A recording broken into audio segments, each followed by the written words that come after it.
People, we are now entering the Maddox era, where Brad Maddox determines that he's going to become the greatest general manager of all time.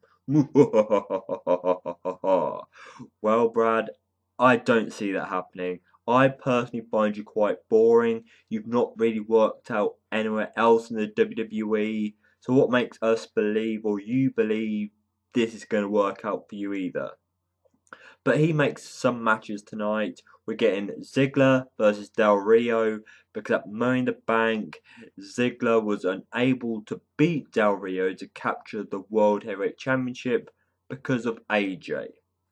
And then out comes John Cena to start talking about Brad Maddox now being the general manager, and how Brad Maddox will have to prove himself before Cena can start saying anything nice.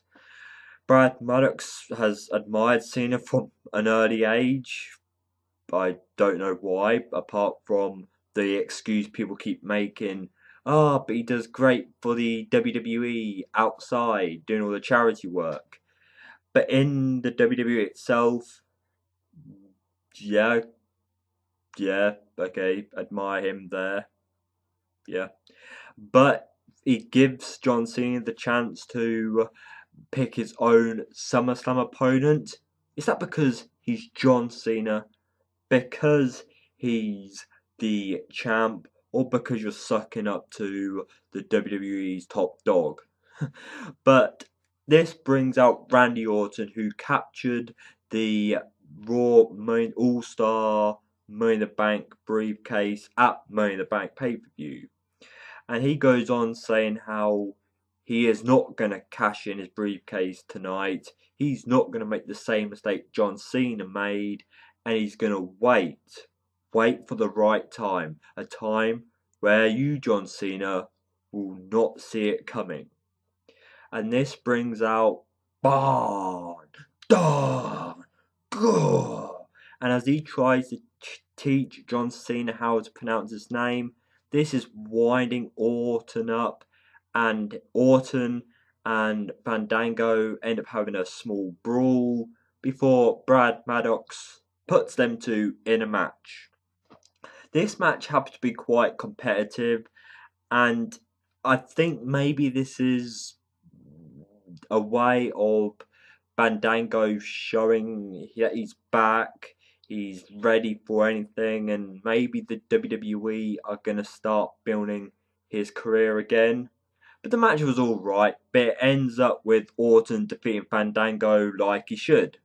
I was hoping for a more frustrated, monstrous heel Mark Henry. But no, he ends up putting John Cena over more, saying he's the greatest champion of all time, and how, because of how the match went down, Mark Henry had to put John Cena to his limit, bring the best he can out of John Cena before tapping out to John Cena, and the match ends.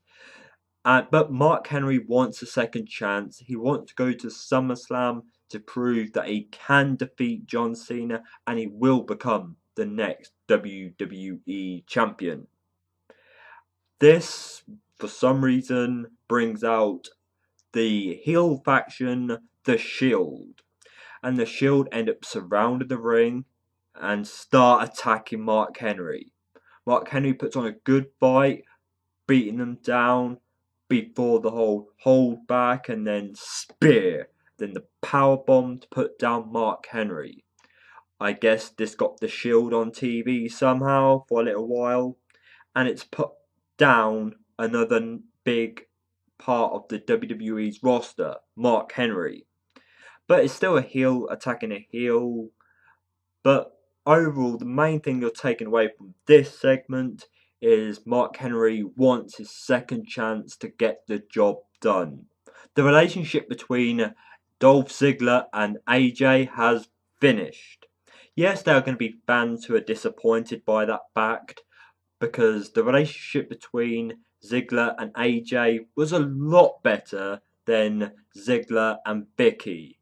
But this is going to be the WWE's great opportunity to show that Ziggler can be a successful wrestler or champion on his own.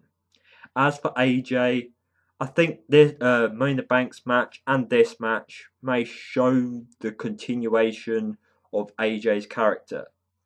Because during the match of Del Rio and Dolph Ziggler tonight on Raw, she ends up ringing the bell, which distracts Dolph Ziggler, giving Alberto Del Rio the win. After the match, AJ starts attacking Ziggler, which allows Langston to take down Ziggler before AJ seals it with a kiss. So this is going to give Ziggler a temporary feud, a feud that I don't mind because they've had a bit of teamwork together before breaking each other off to do their own thing. But I'm just hoping this ends soon because AJ doing this whole getting involved again, ruining what could be a good match and a good finish. It became annoying when the WWE first did it. And the fact they're continuing, do you think it's going to be more annoying now? Or accept it that we've seen it before? I just don't want AJ to be this continuation annoying character. As for the forwarding of possible Ziggler and Langston, go for it. Ziggler, I guess, is going to be slowly built back up to the championship again, because sooner or later the WWE are going to give him more of a successful run with the championship. I'm not sure if my copywriting got lost in the mail or denied, but R-Truth, the whole "What's up?" is mine, so back off, sister.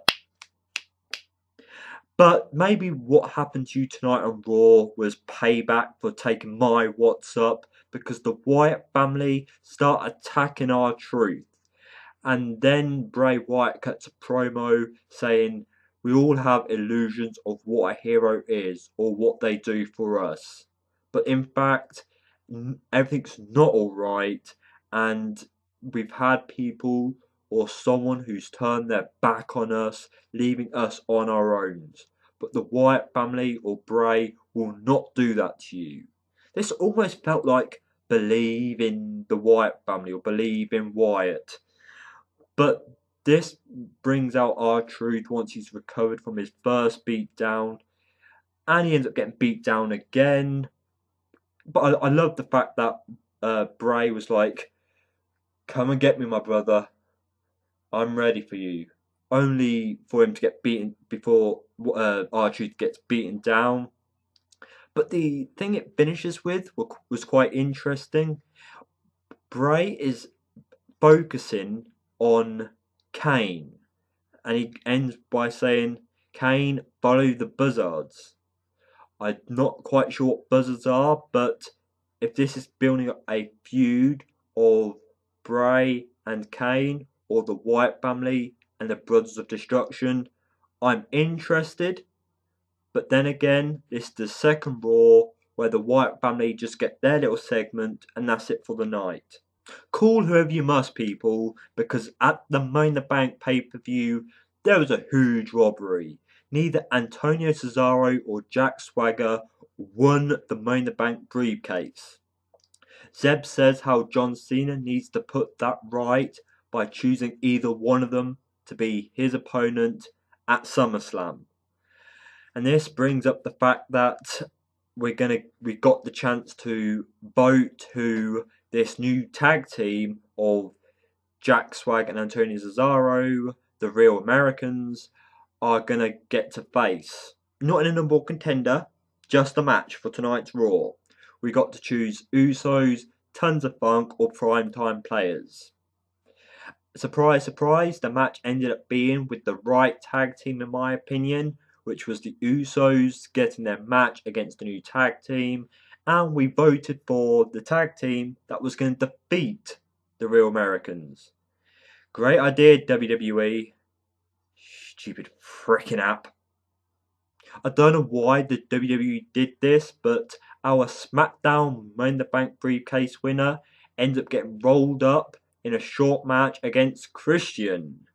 And even though Christian beat our SmackDown Money in the Bank briefcase winner, which we're trying to hopefully show that he's going to be a good competitor or a growing competitor now in the WWE, he ends up declaring himself still as our intellectual saviour and our Mr. Money in the Bank winner. So I guess Sandow saw his loss still as a positive thing, but the interesting part, even though Sandow lost, which he shouldn't have done, Cody Rhodes comes out and attacks Sandow. So this is possibly teasing another feud for the WWE, one that would be quite interesting. A tag team who broke up, got back together, broke up, got back together, or whatever the order was, are now going to be feuding. So it looks like Cody Rhodes returning face and Sandow still as a heel. Good tease there, or good forwarding of a possible feud. I just think Sandow should have beat Christian. After Naomi beat Brie Bella, we get to the part of Raw which had really great mic work from both CM Punk and Paul Heyman. And because a lot was said in this segment, I'm just going to bullet point what was said before I give my overall opinion about the segment. Paul Heyman said that CM Punk no longer exists to him. Heyman saved Punk's career back in 2005. Punk is no longer the best in the world without Paul Heyman. CM Punk bailed Paul Heyman at WrestleMania when he could not defeat The Undertaker. Yeah, like that was going to happen. Paul Heyman is better than CM Punk. The attacks that Paul Heyman's done on CM Punk, especially at Money in the Bank, was to prove that Heyman was the one who dumped Punk. Punk has no family or friends, he just has the fans. And Punk cannot defeat Brock Lesnar. That saying there is being overused when it comes to Brock Lesnar. John Cena couldn't, Triple H couldn't, but in the end, Brock Lesnar can be beat, even if Brock Lesnar is this monster in the WWE as of right now. CM Punk swears to Paul Heyman that he will take revenge on Paul Heyman and the people who profit Paul Heyman, which is going to be Axel, Lesnar, and possibly other people. This frustrates both CM Punk and Paul Heyman, which makes Paul Heyman make the line, "It's clobbering time," and out comes Brock Lesnar. And after Paul Heyman distracts CM Punk, both Lesnar and Punk have a small brawl, and it ends up with Brock Lesnar putting CM Punk onto the announce table, not through it. Not sure if it was meant to break or if it was just the F5. And CM Punk looks like he got injured during that part of Raw. But I guess all this was to continue the breakup of Paul Heyman and CM Punk. Very nicely done. The mic work, a lot was said, a lot was done. Brock Lesnar appearing on Raw to attack CM Punk. I love that. But I think to get this feud more going, it needs to become about Lesnar and Punk. So I'm hoping we have more TV appearances of Brock Lesnar so CM Punk can have his own back or his fight against Lesnar before SummerSlam, where the big fight is actually going to take place. Match of the night has to get given to Rob Van Dam and the guy who seems to lose at every pay-per-view he's in, Chris Jericho. This match, even though Chris Jericho lost, the performance from both wrestlers, the spots this match gave us, it was very enjoyable. I love this match. It's a match that you could possibly see happen again at a pay-per-view. So for this to be an attraction for Raw, a match that I thoroughly enjoyed, bravo WWE for giving us this match. Rob Van Dam in a match against Chris Jericho, you expect great things, and that's what we got. So I'm pretty sure fans who are watching Raw or watched Raw tonight will say the exact same thing. But now it was decision time. John Cena comes and starts naming wrestlers who he could choose. 3MB members, Orton, Great Khali, Del Rio, Jericho, Rob Van Dam, Bandango, Sheamus, Ryback.